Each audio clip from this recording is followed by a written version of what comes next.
السلام علیکم، S M news کے ساتھ میں ہوں سید مقدر رضا۔ ایس ایم نیوز اسٹوڈیو میں خوش آمدید۔ خبروں کے سلسلے کو مزید آگے بڑھاتے ہوئے خبر شامل کرتے ہیں چونیا سے۔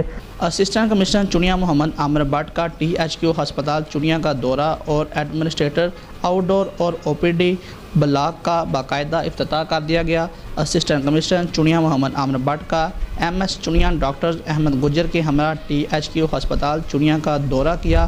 دورے کے دوران ڈاکٹرز عملے کی حاضری، صفائی ستھرائی اور مریضوں کو دی جانے والی طبی سہولیات کا جائزہ لیا اور اس موقع پر اسسٹنٹ کمشنر چونیا محمد عامر نے تحصیل ہیڈ کوارٹر ہسپتال چونیا کے ایڈمنسٹریٹر آؤٹ ڈور OPD بلاک کا باقاعدہ افتتاح کر دیا اور MS تحصیل ہیڈ کوارٹر ہسپتال چونیا ڈاکٹر احمد کی زیر نگرانی ہسپتال کی عمارت کی بہترین تعمیرات پر اسسٹنٹ کمشنر چونیا نے انجینئر اور ٹھیکیدار کی اچھی کارکردگی کو خوب سراہا اور شاباش دی۔